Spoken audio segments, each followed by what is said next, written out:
الحمد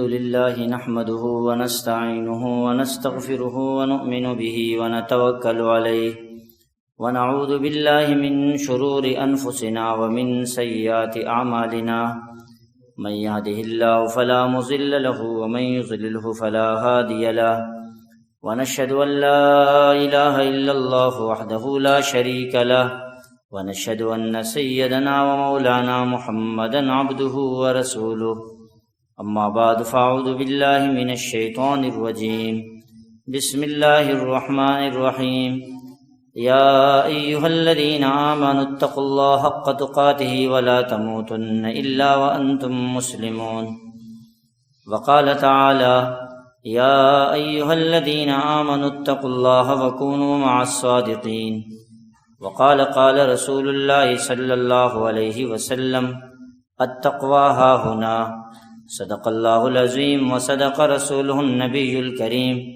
ونحن على ذلك لمن الشاهدين والشاكرين والحمد لله رب العالمين اللهم صل على سيدنا ومولانا محمد وعلى آله وأصحابه وبارك وسلم تسليما كثيرا كثيرا۔ دنیا کے اندر اور آخرت کے اندر سب سے بڑی نعمت وہ ایمان کی نعمت ہے۔ ایمان جس کو میسر ہو جائے، جس کو اللہ پاک ایمان والی زندگی نصیب فرما دے، تو وہ آدمی اس عظیم نعمت کا کبھی کوئی قیمت ادا نہیں کر سکتا۔ اور اگر ہم اور آپ ساری زندگی اس ایمان کے جو اللہ پاک نے ہم اور آپ کو نصیب فرمایا ہے شکر ادا کرنے کی جتنے بھی کوشش کریں، ہم شکر ادا نہیں کر سکتے۔ ایمان اور تقوی یہ دونوں ایسی چیزیں ہیں کہ ایمان کے ساتھ تقوی کا ہونا ضروری ہے۔ ایک آدمی ایمان والا ہے اور ساتھ میں تقوی ہے تو یہی آدمی اللہ رب العزت کا دوست بنے گا، اللہ کا ولی بنے گا، اللہ سے ان کا تعلق زیادہ ہوگا اور یہ زیادہ اللہ پاک کے قریب ہوگا۔ ایمان والا ہے، تقوی کے اندر کمی ہے، جتنی بھی انسان کے تقوی کے اندر کمی ہوتی ہے ایمان والے کے پاس، اتنا ہی یہ اللہ پاک سے دور ہوتا ہے۔ اس لیے ایمان کے ساتھ تقوی ہونا ضروری ہے۔ اللہ رب العزت نے قرآن کریم کے اندر جہاں ایمان والوں کا ذکر فرمایا ہے، ایمان والوں کو خطاب فرمایا ہے، تو وہاں اللہ رب العزت نے بعض جگہ وضاحت کے ساتھ تقوی کا ذکر کیا ہے، اور بعضی جگہ میں اگر وضاحت کے ساتھ نہیں کیا تو اشارتاً تقوی کی طرف اشارہ دیا ہے کہ ایمان کے ساتھ تقوی ہونا ضروری ہے۔ سب سے بڑی نعمت تو ایمان ہی ہے۔ مرنے کے بعد جو لوگ گناہگار ہوں گے، ایمان والے ہوں گے، اپنے گناہوں کی وجہ سے اللہ ہم سب کی حفاظت فرمائیں، جہنم میں گرائے جائیں گے۔ جہنم میں گرنے کے بعد جب یہ ایمان والے جہنم میں جائیں گے تو جہنم میں کافر لوگ بھی ہوں گے، تو کافر لوگ اس ایمان والوں سے سوال کریں گے، یہ بتاؤ کہ ہم تو کافر لوگ تھے، ہمارے لیے تو اللہ رب العزت نے بنائی جہنم ہے، ہم تو جہنم میں آ گئے، لیکن یہ بتاؤ کہ آپ لوگ کیسے جہنم میں آ گئے؟ آپ تو ایمان والے تھے، آپ کے ایمان نے تو آپ کو کوئی فائدہ ہی نہیں دیا کہ آپ ایمان لانے کے بعد دنیا کے اندر آپ کو مسلمان کہا جاتا تھا، ایمان والا کہا جاتا تھا، اس کے باوجود آپ پھر بھی جہنم کے اندر کی گئے، ہمارے ساتھ جہنم میں اکٹھے ہو، تو آپ کے ایمان نے آپ کو کیا فائدہ دیا؟ اللہ رب العزت جب ان لوگوں کی بات چیت کو سنیں گے تو اللہ رب العزت کی ذات جلال میں آئیں گے، اللہ رب العزت ارشاد فرمائیں گے، جہنم کے اندر ہر وہ شخص جس کے دل کے اندر ذرہ برابر ایمان ہے اس کو نکال کر جنت میں داخل کر دو، اس کو نکال کر جنت میں داخل کر دو۔ وہ ایمان والے جس کو کافر لوگ تانا دے رہے تھے، وہ سارے کے سارے ایمان والوں کو اللہ رب العزت کے حکم سے نکال کر جنت میں داخل کیا جا رہا ہوگا۔ جب یہ لوگ جنت میں جا رہے ہوں گے، اس وقت یہ کافر لوگ جو جہنم میں ہوں گے یہ آواز لگائیں گے، ربما یود الذین کفروا لو کانوا مسلمین، ہائے کاش ہم دنیا کے اندر ایک مرتبہ کلمہ پڑھ لیتے، مسلمان ہو جاتے، بس لوگ ہمیں یہی کہتے کہ یہ بھی ایک مسلمان ہے، لو کانوا مسلمین، کاش ہم بھی مسلمانوں میں سے ہوتے۔ یعنی لوگ صرف اتنے ہی کہتے کہ یہ بھی مسلمان ہے، آج ہم بھی جہنم سے نکال کر جنت میں داخل کیے جاتے۔ اس لیے ایمان یہ بہت بڑی دولت ہے۔ مرنے کے بعد انسان کو پتہ چلے گا ایمان کتنی بڑی دولت ہے۔ اس دنیا میں تو ہمیں قدر نہیں ہے، اس لیے اللہ پاک نے ہمیں اپنے ماں کے گود میں کلمہ نصیب فرمایا ہے۔ ہمارے گھروں کے اندر ایمان والوں ماحول ہے، مسلمانوں والی زندگی ہے، اور مسلمان جو دین اسلام ہے وہ ہمارے سامنے ہیں، اور ہمیں تو تیار نوالے کی طرح مل گیا ہے، اس لیے قدردانی نہیں ہے۔ ابھی ہم سفر کر رہے تھے کچھ عرصے پہلے، جب رائے بینڈ کا اجتماع تھا تو ہم رائے بینڈ بھی جا رہے، اپنے شیخ اور مرشد کے پاس بھی جا رہے تھے، تو ہم نے اجتماع سے ایک ہفتے پہلے سفر شروع کیا۔ جب ہم ٹرین میں سوار ہوئے تو ٹرین میں ہمارے ساتھ ایک ملیشیا کی جماعت بھی تھی، جو ملیشین جماعت تھی، اس جماعت کے جتنے بھی ساتھی تھے سارے کے سارے، ان سب کے ہاتھ میں قرآن کریم تھا، سب کے ہاتھ میں قرآن کریم تھا۔ ہمارے ساتھ ہمارے ایک دوست حضرت مولانا عبد المجید صاحب دامت برکاتہم العالیہ بھی تھے، تو ان سے ایک عام آدمی پاکستانی تھا لیکن اس کی داڑھی نہیں، لباس بھی شریعت کے خلاف، بیٹھے ہوئے ہیں، بڑے سوچ میں ہیں۔ تو اس نے اس مولوی صاحب سے نماز پڑھنے کے بعد سوال کیا کہ مولانا صاحب ایک سوال ہے میرا، یہ جتنے بھی غیر ملکی ہمارے اسٹین میں ہمارے ڈبے میں بیٹھے ہوئے ہیں، ان سب کے ہاتھ میں قرآن کریم ہے، اور میں جتنے پاکستانیوں کو دیکھ رہا ہوں سب کے ہاتھ میں موبائل فون ہے، اس کی کیا وجہ ہے؟ مولوی صاحب نے کہا اس کی وجہ یہ ہے کہ ان بیچاروں کو دین بہت مصیبتوں کے بعد، بہت پریشانیوں کے بعد، اور یہ سفر کر کے پاکستان میں آئے دین کو سیکھنے کے لیے، اور دین کو سیکھنے کے لیے پاکستان میں آنے کی وجہ سے ان کے دلوں کے اندر قدردانی ہے، اس لیے اپنے ایک سیکنڈ کے وقت کو بھی، ایک لمحے کو بھی غفلت میں نہیں گزار رہے ہیں، بلکہ سارے راستے میں قرآن کریم کی تلاوت کر رہے ہیں، اور ان کے ذہن میں یہ ہے کہ ہم 15 سپارے پڑھیں گے، دوسرے کہتے ہیں میں 10 سپارے پڑھوں گا، اور ایک دوسرے کے ساتھ قرآن کریم کی تلاوت میں ان کا مقابلہ ہے کہ پورے سفر میں کیسا ہمارا پورا وقت قرآن کریم کی تلاوت میں، ذکر اذکار میں، اعمال میں گزر جائے۔ اور ہمیں تو یہاں ہمارے ملک کے اندر ہر طرف دین کا ماحول ملا ہوا ہے، ہمیں قدر نہیں ہے، اس لیے ہماری ساری رات ٹرینوں کے سفر میں بھی موبائل فون کے اندر خراب چیزوں کے دیکھنے میں گزر جاتی ہے، اس لیے کہ ہمیں قدر نہیں ہے، ہمیں قدر نہیں، ہمیں جو چیز مل چکا ہے ہمیں اس کی قدر نہیں، اور جن کے پاس نہیں ہے ان کے پاس جا کے ان سے پوچھ لے، وہ بیچارے روتے ہیں اور وہ بیچارے پریشان ہوتے ہیں۔ ہمارے ایمان کی حفاظت کیسے ہوگی؟ ہم اپنے ایمان کو کیسے محفوظ کریں گے؟ ہماری ایمانوں کی حفاظت کیسے ہوگی؟ میرے پاس ایک نوجوان آئے، انگلینڈ کے تھے، تو وہ بیت ہونے کے لیے آئے، تعلق تھا، اصلاحی تعلق بنانے کے لیے۔ تو میں نے ان سے کہا آپ پاکستان میں کیوں رہ رہے ہو؟ آپ کے والدین سارے وہاں پر ہے، سارے رشتہ دار آپ کے وہاں پر ہے، اور آپ پورا گھر آپ کا وہاں پر ہے، آپ یہاں پر آئے ہو، اس کی کیا وجہ ہے؟ اور آپ نے یہاں شادی کر لی، زندگی یہاں گزارنی شروع کر دی، وہاں کیوں نہیں جاتے والدین کی خدمت کرو؟ اس نے کہا میں جب پاکستان آیا ہوں تو میرے والدین اس پر بہت خوش ہے، اور میرے گھر والے مجھے مبارکباد دیتے ہیں۔ میں نے کہا یہ کیوں؟ اس نے کہا آپ بھی پریشان ہوں گے کہ یہاں سے تو لوگ وہاں جا کر کمانے کے لیے جاتے ہیں، اور اس نے وہ کمائی کی جگہ چھوڑ دی، پاکستان آ گئے۔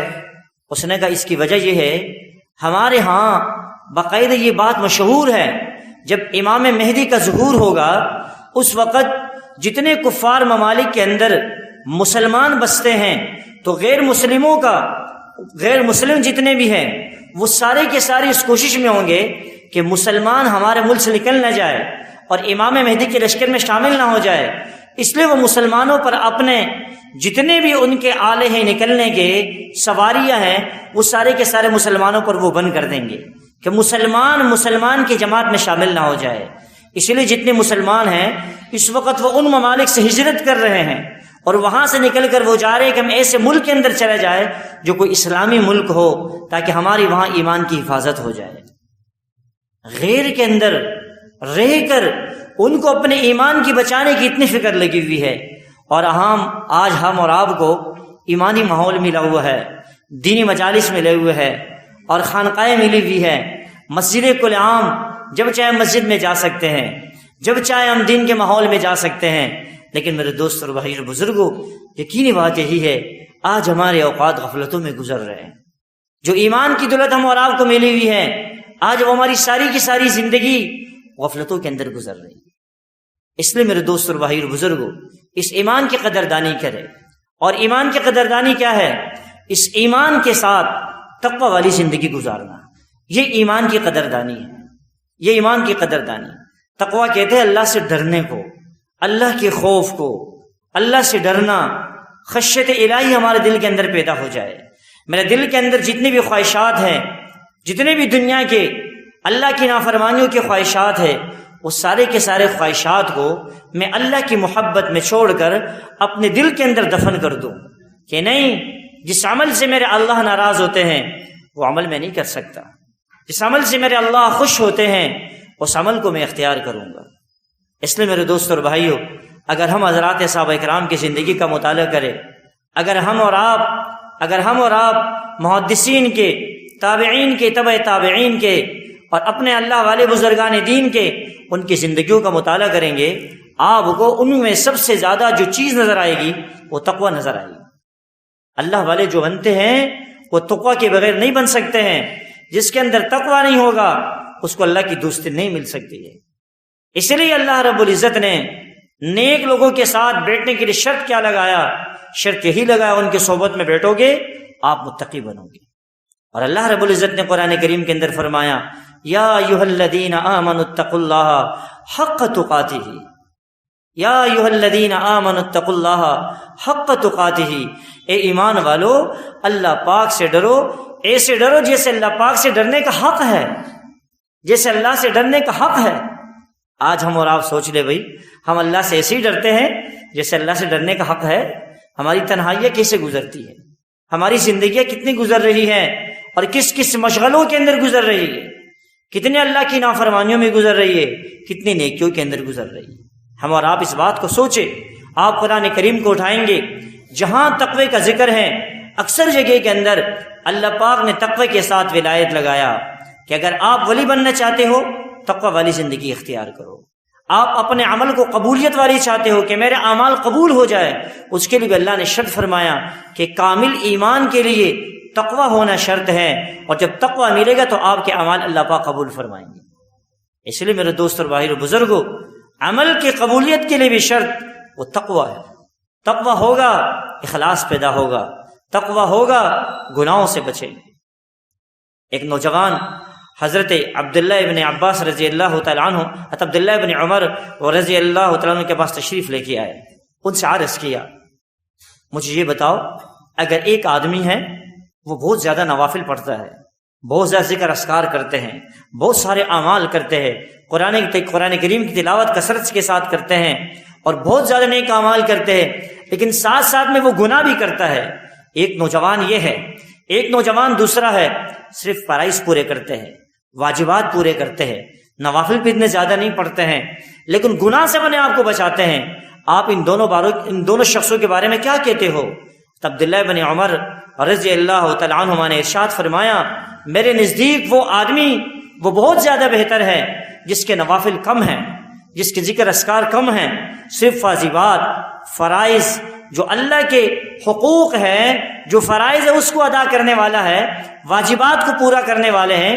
فرمایا یہ نوجوان، یہ آدمی مجھے زیادہ پسند ہے اس آدمی سے جو زیادہ نوافل پڑھتا ہو، زیادہ ذکر اذکار کرتے ہو، زیادہ اعمال کرتے ہو، لیکن ساتھ میں گناہ کرتے ہو۔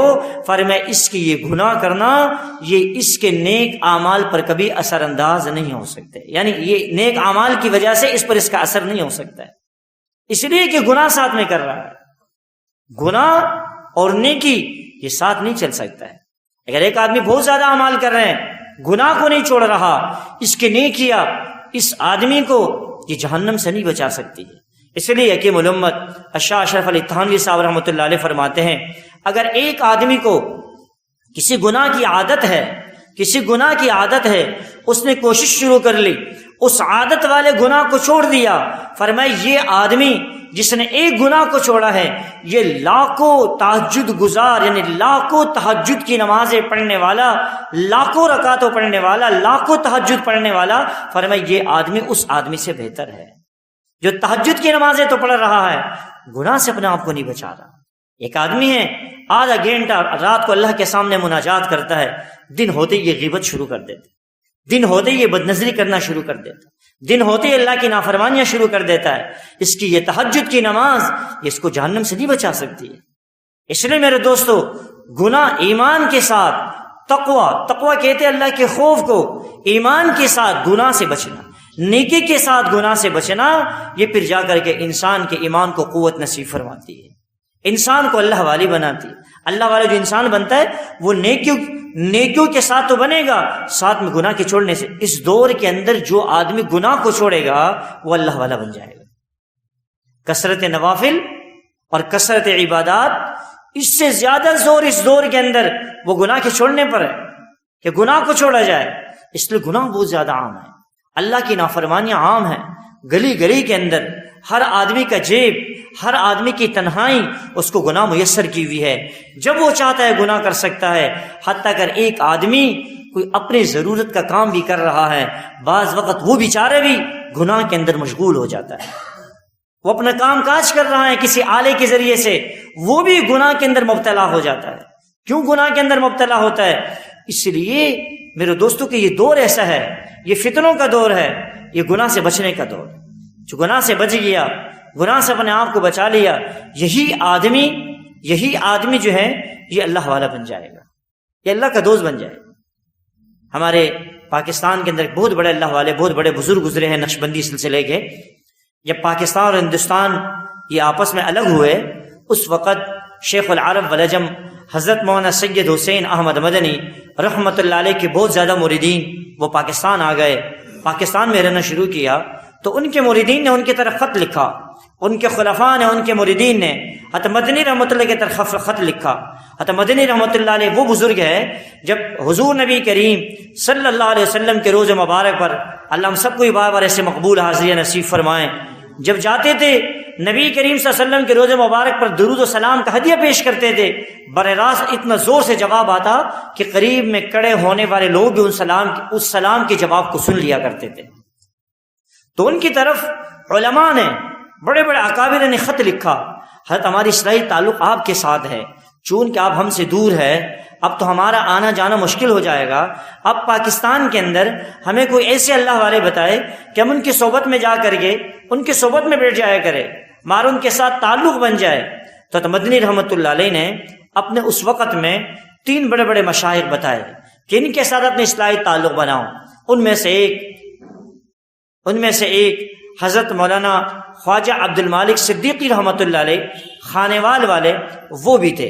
فرمایا ان میں سے ان 3 میں سے ان کا نام بھی لیا، ان کے ساتھ اپنے اصلاحی تعلق بنائے. تو حضرت خواجہ صاحب رحمۃ اللہ علیہ جو تھے وہ بہت بڑے اللہ والے تھے، لیکن ان پر تقوی بہت زیادہ تھا. تقوی کا کتنے اہتمام کرتے تھے. ان کی یہ عادت تھی کہ ان کے ہاتھ میں ہمیشہ چھتری ہوا کرتی تھی. چھتری ہوتی ہے نا، ہم عمرے پہ جاتے ہیں، سخت گرمی ہوتی ہے، لوگ دھوپ سے بچنے کے لیے چھتری رکھتے ہیں. پنجاب میں جائے سخت گرمی ہوتی ہے، بعض لوگ سخت گرمی میں نکلتے ہیں. ملتان میں جون جولائی انسان جائے، سخت گرمی انسان اپنے ساتھ چھتری رکھتے ہیں، میں دھوپ سے اپنے آپ کو جو سورج کی تپش ہے اس سے اپنے آپ کو بچا لوں. تو اس نے اپنے ساتھ چھتری رکھتے تھے، لیکن چھتری گرمی میں بھی ساتھ ہوتی تھی اور سردیوں کے اندر بھی ساتھ ہوتی تھی. ایک مرید نے سوال کیا، آج تم نے شیخ سے پوچھ بھی نہیں سکتے نا، آج کل تو مریدین ایسے ہیں کہ اول تو کہ شیخ سے بیٹھے نہیں ہوتے ہیں، یہ شیخ سے اصلاحی تعلق بناتے ہی نہیں ہیں، اگر بنا بھی لیتے تو اپنے شیخ سے پوچھتے بھی نہیں ہیں، ڈرتے ہیں کہ پتہ نہیں میرے شیخ مجھے کھا جائے گا. اپنے شیخ سے پوچھا کرے، حضرت مجھ سے یہ گناہ ہوتا ہے، میرے ذکر میں کمی آ رہی ہے، میری یہ کیفیت پہلے ہوتی تھی اب یہ ہو رہی ہے، میرے اعمال کے اندر یہ کمی آ رہی ہے، میں کیا کروں؟ میں نے آپ سے اصلاحی تعلق بنایا ہے۔ ہمارے شیخ اور مرشد فرماتے ہیں کہ جب شروع میں میرے شیخ اور مرشد نے مجھے اجازت نہیں دیا تھا، میرے شیخ مولانا مفتی محمد حسن صاحب دامت برکاتہم العالیہ فرمایا میرے شیخ اور مرشد نے مجھے اجازت نہیں دیا تھا۔ ہمارے شیخ کے جو شیخ تھے حضرت مولانا صوفی محمد سرور صاحب جامعہ اشرفیہ کے شیخ الحدیث رحمۃ اللہ علیہ، فرمایا کہ اس نے مجھے اجازت نہیں دیا تھا۔ اس سے پہلے مجھے حضرت کے شیخ تھے حضرت شیخ شاہ نفیس الحسینی رحمۃ اللہ علیہ، جو شاہ عبد القادر ریپوری رحمۃ اللہ کے خلیفہ تھے، انہوں نے اجازت دی تھی۔ فرمایا شیخ نے مجھے کہا کہ بھائی میں تو ان سے بیعت نہیں تھی، اصلاحی تعلق تو نہیں تھی، خلافت سب سے پہلے انہوں نے دے دی۔ مجھے کہا کہ بھائی آپ یہ کام شروع کرے، لوگوں کو اللہ اللہ سکھا دیا کرے، جو آئے ان کو توبہ کلمات بھی پڑھوا دیا کرے، بیعت بھی کر لیا کرے۔ تو میں نے اپنے شیخ سے نہیں پوچھا اور لوگوں سے بیعت کرنا شروع کر دیا۔ یہ ہمارے شیخ اور مرشد فرماتے ہیں کہ میں نے اپنے شیخ سے نہیں پوچھا اور میرے شیخ نے مجھے اجازت بھی نہیں دی تھی، میں نے لوگوں کو بیعت کرنا شروع کر دیا۔ جو کافی عرصہ گزر گیا، کچھ لوگ بیعت بھی ہو گئے، میں خوش بھی ہو گیا کہ ماشاء اللہ مریدین تو آ رہے ہیں، بیعت ہو رہے ہیں، اصلاحی بیان بھی شروع کیا۔ تو پھر میرے شیخ اور مرشد کو پتہ چلا، صوفی سرور صاحب رحمۃ اللہ علیہ کو پتہ چلا، انہوں نے فوراً مجھے حکم دیا کہ اور خط بھیجا اور جواب بھیجا کہ جاؤ بھائی ان سے کہو کہ جو کام آپ نے شروع کیا ہے تو اس کو فوراً چھوڑ دو، اس کو فوراً چھوڑ دو۔ فرمایا میں بڑا پریشان کہ کام بھی شروع کیا ہے، اب کیسے چھوڑ دوں؟ لیکن فرمایا ان دنوں کے اندر جس ساتھی نے مجھ سے بیعت کیا تھا، ایک نوجوان میرے پاس آئے، اس نے مجھ سے کہا کہ بھائی یہ بتاؤ کہ میرے دل میں حسد آ رہا ہے، حضرت حسد کا علاج کیا ہے؟ حسد کا علاج کیا ہے؟ فرمایا میں نے اپنے شیخ سے کبھی پوچھا ہی نہیں تھا، شیخ نے اجازت بھی نہیں دی تھی، اپنی اصلاح ہوئی نہیں تھی، دوسرے کیا اصلاح کرتا؟ فرمایا کہ میں نے کہا مجھے تو پتہ نہیں ہے۔ اس نوجوان نے فوراً مجھے سامنے سے کہا مجھے مرید کیا ہوا ہے، میں نے آپ کو شیخ بنایا ہوا ہے، اور آپ کو جو ہے نا حسد کے بارے میں پتہ ہی نہیں ہے اور مجھے آپ نے بیعت کر دیا۔ آپ نے مجھے کیوں بیعت کی ہے کہ آپ کو پتہ ہی نہیں اس مسئلے کے بارے میں؟ وہ مرید تھا، ان کو حق تھا پوچھنے کا۔ آج تو اپنے شیخ سے پوچھ بھی نہیں سکتے، بھائی پوچھتے بھی نہیں ہیں، پوچھ تو سکتے پوچھتے نہیں ہیں۔ اس لیے اپنے اصلاحی تعلق جس سے ہو ان سے ہر بات کے اندر مشورہ کرو گے، یقینی بات ہے اللہ پاک نقصان کے اندر اللہ فائدے نصیب فرمائیں گے۔ اللہ جہاں ناکامی نظر آئے گی وہ اللہ کامیابی نصیب فرمائیں گے۔ جو اپنے شیخ کے پوچھ کے زندگی گزارے گا، شیخ بنانے کا مقصد یہی ہوتا ہے کہ اپنے شیخ سے پوچھ کے زندگی گزارو، اپنے گھر کے معاملات سے بھی شیخ سے پوچھنا، اپنے ہر عمل کو شیخ سے بتانا، اپنے ساری زندگی کا گزارش شیخ کو بتانا، حضرت میرے اندر یہ چیزیں میں کیا کروں۔ تو خیر خواجہ عبد المالک صدیقی رحمۃ اللہ علیہ جو تھے، بہت بڑے اللہ والے تھے، وہ جو تھے انہوں نے ان سے کہا ان کی صحبت میں بیٹھ جایا کرے۔ تو یہ مرید نے پوچھا کہ حضرت یہ تو سمجھ میں آتا ہے کہ گرمیوں کے اندر چھتری رکھنا، یہ سردیوں کے اندر چھتری رکھنا یہ سمجھ میں نہیں آتا، یہ آپ نے سردیوں میں کیوں چھتری رکھی ہے؟ حضرت نے عجیب جواب ارشاد فرمایا میں تو چھتری نہ گرمی کی وجہ سے رکھتا ہوں، نہ گرمی سے بچنے کی وجہ سے رکھتا ہوں، نہ سردی سے بچنے کی وجہ سے رکھتا ہوں۔ میں تو چھتری اس لیے رکھتا ہوں جب میرے سامنے کوئی نامحرم عورت آ جاتی ہے، میں چھتری کھول دیتا ہوں اور اس کے سامنے کر دیتا ہوں تاکہ میرے آنکھوں کی میرے نظر ان کے کپڑوں پر بھی نہ پڑے۔ اگر ان کے کپڑوں پر پڑ جائے گی، ہو سکتا ہے اس کے کپڑوں کی خوبصورتی کی وجہ سے اس کی نحوست میرے دل میں آ جائے اور میں جا کر کے گناہ کے اندر مبتلا نہ ہو جاؤں۔ کسی پر نظر نہیں، اس کے کپڑوں پر بھی نظر نہ پڑ جائے۔ اس لیے میرے دوست اور بھائی اور بزرگوں، یہ ہے ان اللہ والوں کا تقوی۔ یہی پیر عبد المالک صدیقی رحمۃ اللہ علیہ، جب اتنا اعلیٰ تقوی جس کو مل جائے پھر اس کی عبادت کا کیا عالم ہوتا ہے۔ فرمایا ایک مرتبہ دارالعلوم حقانیہ کے اندر، جو اکڑ و خٹک میں بہت بڑا مدرسہ ہے جہاں ہر سال 2000 علماء کرام فارغ ہوتے ہیں، فرمایا کہ وہاں اس مدرسے کے اندر علماء کا جوڑ تھا، بڑے بڑے اکابرین کو جمع کیا گیا تھا۔ جب نماز کا وقت قریب آیا، یہ بڑے اللہ والے تھے، ان سے کہا گیا کہ آپ نماز پڑھائیں گے۔ جب نماز کے لیے آگے ہوئے تو مؤذن نے اقامت کہی، اقامت کے بعد کافی دیر کے بعد اس نے تکبیر تحریمہ کہا، اللہ اکبر۔ نماز سے فارغ ہوئے، کسی عالم نے سوال کیا، حضرت آپ نے تکبیرہ تحریمہ کہتے وقت بہت دیر لگا دی، اس کی وجہ کیا ہے؟ حضرت نے جواب میں ارشاد فرمایا، بھائی آپ تو سارے کے سارے اللہ والے ہو، آپ کو تو جیسے نماز میں کھڑے ہوتے ہو فوراً آپ کو جو ہے نا حضوری والی نماز مل جاتی ہے، لیکن مجھے جب تک بیت اللہ نظر نہیں آتا میں اس وقت تک اللہ اکبر نہیں کہتا ہوں. جب تک مجھے بیت اللہ نظر نہیں آتا اس وقت تک میں اللہ اکبر نہیں کہتا ہوں. جب انسان کا تقوی اس عالم کا بن جائے اس کی نماز کی کیفیت ایسی بن جاتی. آج ہماری عبادات میں مزہ کیوں نہیں ہے؟ ذکر میں حلاوت کیوں نہیں ہے؟ تلاوت میں مزہ کیوں نہیں ہے؟ اعمال کے اندر مزہ کیوں نہیں ہے؟ اس کی وجہ کیا ہے؟ اس کی وجہ ایک ہی ہے کہ آج ہمارے اندر تقوی نہیں ہے. آج ہمارے اندر تقوی نہیں ہے. آج دیکھو نا ہمارے نوجوان، جس فٹ پاتھ پر دیکھو نوجوان تصویریں نکال رہا ہے. جس محفل میں جاؤ دینداروں کی مجلس ہے وہاں کیمرے لگے ہوئے تصویریں نکالی جا رہی ہے، ویڈیوز بنائی جا رہی ہے. یہ کیوں سب کچھ ہو رہا ہے؟ اس لیے جس معاشرے کے اندر دیندار طبقہ تقوی کے مطابق زندگی نہیں گزارے گا، گناہگار لوگ، اللہ کے نافرمان، دین سے دور لوگ وہ فتوے کے اوپر زندگی نہیں گزاریں گے. اگر معاشرے کے اندر اپنے آپ کو دیندار سمجھنے والے، دین کے ساتھ تعلق رکھنے والے اگر وہ تقوی کے مطابق زندگی گزاریں گے، معاشرے کے اندر جتنے لوگ دین سے دور ہیں وہ فتوے بھی زندگی گزارنا شروع کر دیں گے. اللہ سارے کے سارے معاشرے کو بدل دیں گے. آج معاشرہ بدلتا کیوں نہیں ہے؟ اس کی وجہ ایک ہی ہے، آج ہمارے اندر تقوی نہیں ہے. آج ہمارے اندر تقوی نہیں ہے. اس لیے جتنے بھی دین کے شعبوں کے اندر کام کرنے والے، چاہے تصوف میں ہے، چاہے تبلیغ میں ہے، چاہے جہاد میں ہے، چاہے مدارس کے اندر ہے، پڑھنے پڑھانے والے علماء ہیں، اگر زندگی کے اندر تقوی نہیں ہے اس کو اس بات کی فکر کرنی چاہیے کہ میرے اس سارے کے سارے شعبوں میں رہتے ہوئے، ہر شعبے کے اندر کام کرتے ہوئے اگر میرے زندگی کے اندر تقوی نہیں ہے، یقینی بات یہی ہے ان کا یہ عمل اس کو کبھی بھی اللہ کی دوست تک نہیں پہنچا سکتے. اس لیے ہر عمل کے اندر تقوی دیکھا کرے. تقوی کیا ہے؟ اس لیے میرے دوست اور بھائی اور بزرگوں، تقوی کو سیکھنا، علماء کی زندگیوں کو مطالعہ کرنا، جو متقین ہیں ان کی زندگیوں کا مطالعہ کرنا. جب ہمارے سامنے تقوی والوں کی زندگی آئے گی پھر ہمارے لیے تقوی کے مطابق زندگی گزارنا آسان ہوگا. اگر ایسا نہیں ہوگا پھر میرے دوست اور بھائی اور بزرگوں ہمارے لیے معاملات کو صحیح کرنا مشکل ہو جائے گا.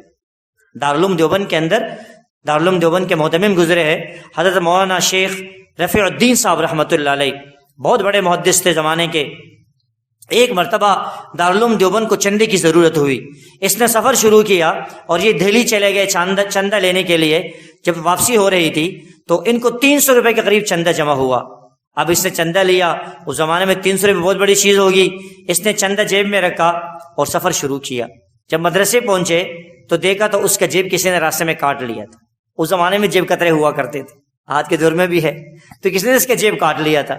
اب جیسے مدرسے میں داخل ہوئے دیکھا جیب کے اندر پیسے ہی نہیں ہیں.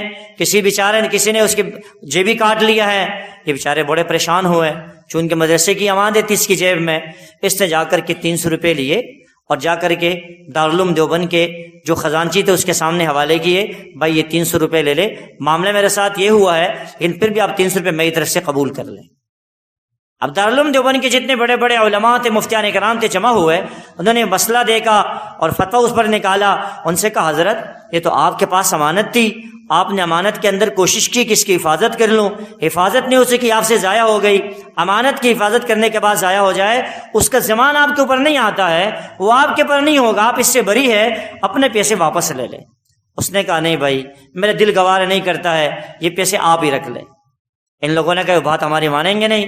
اس وقت کے فقیہ الامت حضرت مولانا رشید احمد گنگوئی رحمۃ اللہ کی طرف خط لکھا، حضرت آپ فتویٰ لکھ کر بھیج دے تاکہ حضرت اتنی بڑی رقم واپس لے لے، یہ تو پریشانی کے اندر مبتلا ہو جائیں گے.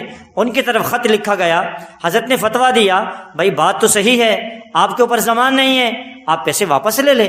جب خط ان کو دکھایا گیا، فتویٰ دکھایا گیا تو مولانا رشید احمد گنگوئی رحمۃ اللہ علیہ کا، تو حضرت جلال میں آئے، غصے میں آئے اور فرمایا آپ میں خط لکھتا ہوں رشید احمد گنگوئی کو، ان سے سوال کرتا ہوں اگر یہ معاملہ تیرے ساتھ تو کیا کرتا؟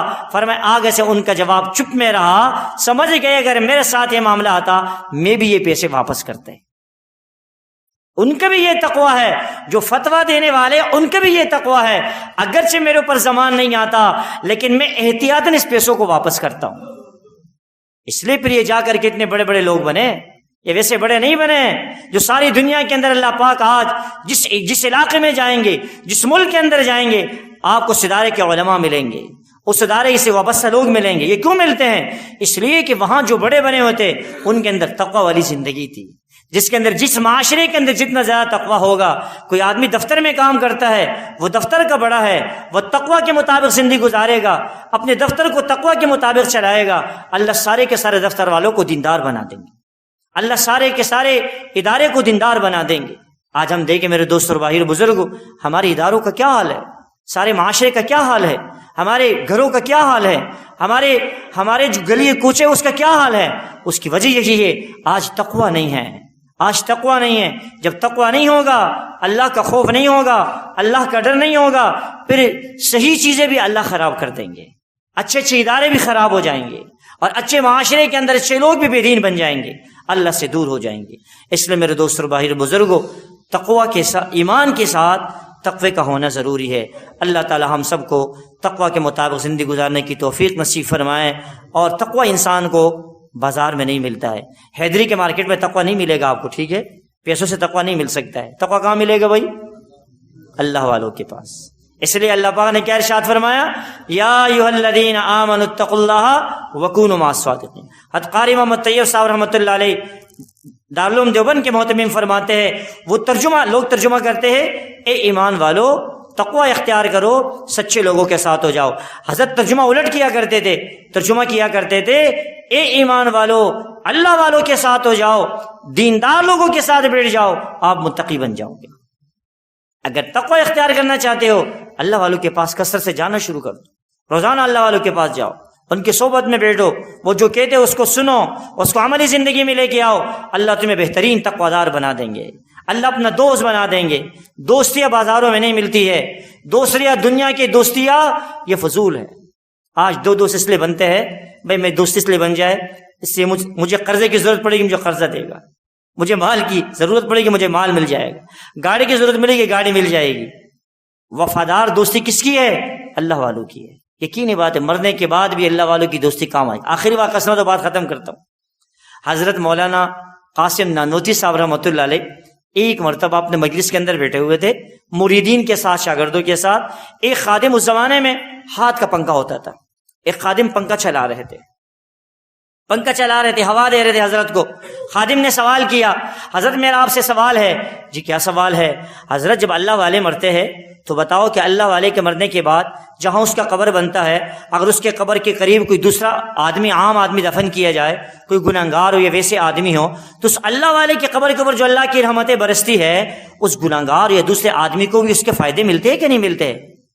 حضرت نے اس سے سوال کیا، اپنے اس خادم سے سوال کیا، بھائی یہ بتاؤ، آپ جو مجھے پنکھا چلا رہے ہو، اس کی آواز صرف مجھے مل رہی ہے اور لوگوں کو بھی مل رہی ہے، قرب و جوال والوں کو؟ اس نے کہا ہوا آپ کو بھی مل رہی ہے، قریب والوں کو بھی مل رہی ہے۔ فرمایا ایسے ہی جب کوئی اللہ والا دنیا سے جاتا ہے، جہاں اس کا قبر بنتا ہے، اس کے قریب دفن ہونے والے، جب اس اللہ والے کے اوپر اللہ کی رحمتیں برستی ہے، اللہ پاک اس قریب میں دفن ہونے والے کو بھی محروم نہیں کرتے ہیں، ان کو بھی اس کی ہوائیں اور رحمتیں اور برکتیں مل رہی ہوتی ہے۔ اس لیے اللہ والے وفادار ہوتے ہیں، مرنے کے بعد بھی اللہ والے کام آئیں گے۔ اس لیے تو مولانا رشید احمد گنگوئی رحمۃ اللہ علیہ فرماتے ہیں، میں تو بیعت اس لیے کرتا ہوں، یا حاجی صاحب رحمۃ اللہ علیہ فرماتے ہیں، میں تو بیعت اس لیے کرتا ہوں، ہو سکتا ہے مرنے کے بعد معلوم نہیں، عند اللہ اگر مرید مقبول ہو گیا، اپنے پیر کا بیڑا پار کر دے گا، اور اگر پیر مقبول ہو گیا، اس کی وجہ سے اللہ پاک ان کے مرید کو بیڑا پار کر دے گا، دونوں جنت میں چلے جائیں گے۔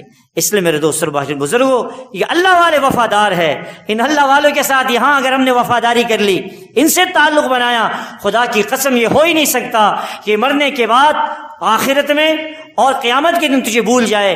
یہ بھی اللہ کے دربار میں جائیں گے، اللہ یہ وہی آدمی ہے، وہی نوجوان ہے، وہی ساتھی ہے، وہی محبت کرنے والا ہے جو تیرے محبت کی وجہ سے، تیرے تعلق کی وجہ سے میرے مجلس میں آیا کرتا تھا، اور تیرا نام اللہ اللہ کی ضربیں لگایا کرتا تھا، اپنے اصلاح کی فکر ہوا کرتی تھی۔ جب یہ اللہ والے اللہ کے سامنے گواہی دیں گے، اللہ اپنے مقبول بندوں کے گواہی کو توڑتے نہیں ہیں، ان کی لاج رکھیں گے، اللہ ان کی برکت کی وجہ سے ہماری بھی مغفرت فرما دیں گے، ہم بھی جنت میں چلے جائیں گے۔ اس لیے اللہ والوں کے ساتھ تعلق بنائیں، خانقاہوں میں آئیں، ان سے تعلق بنائیں۔ جب تعلق بنے گا، یہ تعلق یہاں بھی کام دے گا، مرنے کے بعد بھی اللہ اس کے برکات ثمرات نصیب فرمائیں گے۔ اللہ تعالی ہم سب کو کہنے سننے سے زیادہ عمل کرنے کی توفیق نصیب فرمائے۔ آمین آمین۔ وآخر دعوانا ان الحمد للہ رب العالمین۔